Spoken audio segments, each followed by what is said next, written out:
दावत इस्लामी से धक्के देकर भी निकाले तो आप नहीं जाएं। तो मैं अर्ज ये करना चाहूंगा कि इस जुमले को थोड़ा सा इस अंदाज से क्यों नहीं लिया जाता कि धक्के दिए ही क्यों जाएं। ऐसे लोग भी मौजूद हैं कि जो धक्के देते हैं, तो ऐसा दिल आजारी वाला मामला क्यों किया जाए।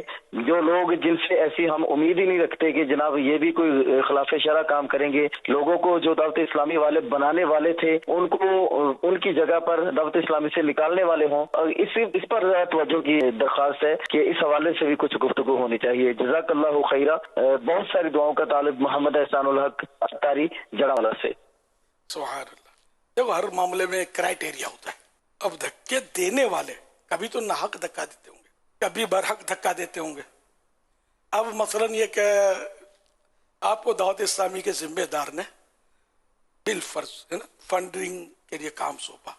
अब पता चला आप ये फंड करके अपना बैंक बैलेंस बढ़ा रहे हैं, और पता चल गया, शरई सबूत भी मिल गया, आपने भी तस्लीम कर दिया। अब क्या आप कंधे पर उठाकर झंडा हाथ में जुलूस निकालेंगे आपका, इसने कारनामा किया तो ज़ाहिर आपको पुलिस के हवाले करेंगे, जेल में डालेंगे, जो भी कार्रवाई तो करेंगे ना कुछ ना। तो एक क्राइटेरिया होता है। इससे मुराद है कि आपने अपने दिल से दावत इस्लामी को नहीं छोड़ना। अगर कोई इस तरह का जुर्म कर लेता है बिल फर्ज, ये मैंने एक मिसाल दी, इसी कई मिसालें बयान की जा सकती है कि बाज़ औक़ात मतलब अब अगर कोई पाकिस्तानी होकर बानी पाकिस्तान की तौहीन करेगा, कानून उसको बख्शेगा? कभी भी नहीं बख्शेगा। तो हर जगह क्राइटेरिया होते हैं, इसके कवानीन होते हैं, इसके उसूल होते हैं।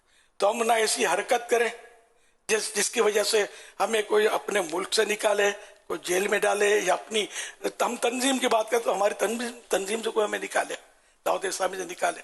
तो अब कोई काम ही हमने ऐसा किया कि अब जैसे कि आप नहीं, मेरी कोई, मैं एक उंगली भी नहीं दूंगा, करोड़ रुपए, 1 अरब रुपए में नहीं दूंगा। वाकई आपका यही जज्बा, उंगली काट के दे दो, आप नहीं देंगे। हाथ काट के दे दो, ब्लैंक चेक ले लो, आप नहीं देंगे।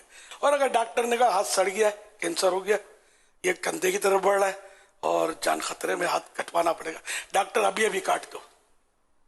कटवाते ना लोग हाथ, शुगर वाले कटवाते हैं पाँव।